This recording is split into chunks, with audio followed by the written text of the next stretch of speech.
Okay, we've got the onions now to caramelise stage, where the sugars, if you cook sugar on a stove, it'll go first brown, then it'll go very black and smelly.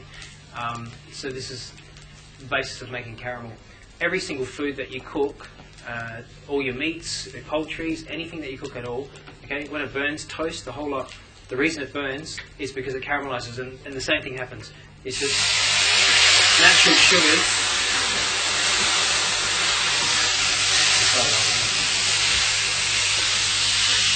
The natural sugars in the food are cooking, which is what gives your food its brown colour. So if something burns in your kitchen, it's the sugar that's burnt. When you cook chicken, you seal it on a nice pan and you get a nice brown crust on the top of it. That's the sugar. Now I've just added some figs.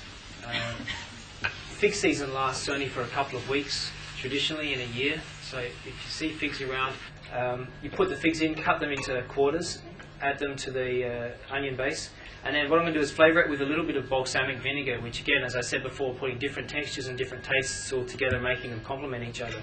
We've got the sugar, which is really, really sweet, and then the onions as well, which is quite sweet.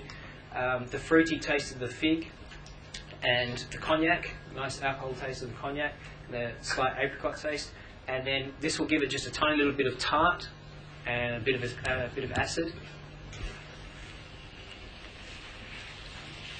You start to add your vinegar, then you taste it. If you think for your taste you'd like a little bit more, then you add a little bit more.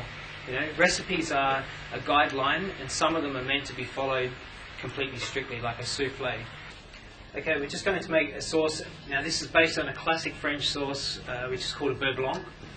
Beurre meaning butter, and blanc meaning white. So white butter sauce.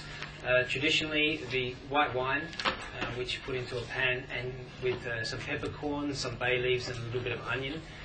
You infuse the flavour from the onions and the peppercorn and the bay leaf into the wine. Again, by cooking it down by half, like I said, you evaporate the water out of it to just get the most flavour out of the wine you possibly can.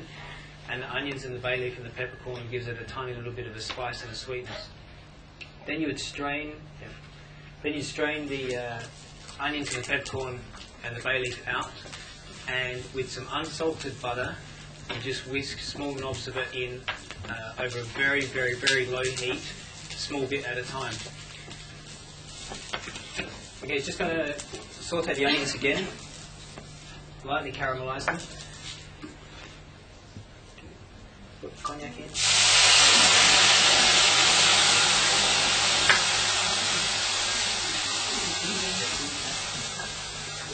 Okay, 3 peppercorns and some more cognac.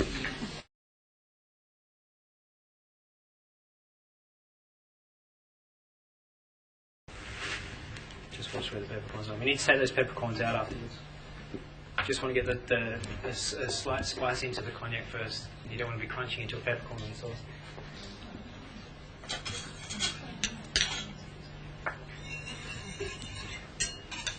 Right. As I said, you need to do this over a very, very low heat, so we'll turn that bad boy off. And then just whisk it a tiny little bit, bringing the butter in a piece at a time. So put 2 or 3 little tiny cubes in, you whisk that in, then I'll add 2 or 3 more. You keep going till the sauce is the consistency that you're after. Again, it's your own personal taste. If you want very thick, more butter, just more fat to thicken it. If you're a bit more health conscious, just a tiny bit.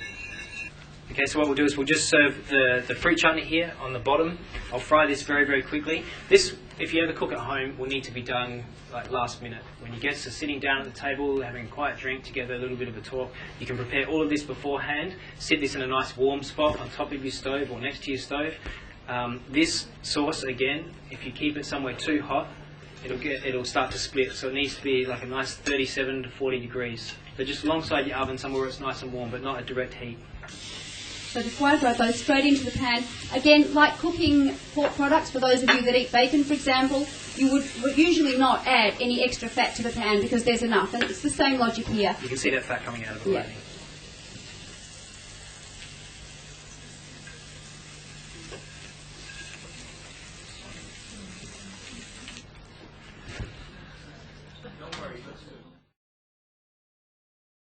Okay, just nap a little bit over the top of there to moisten it. And then just a small bit around the base of the plate. Take a tiny bit of the syrup that's left in the bottom of here as well, just on the tip of the spoon.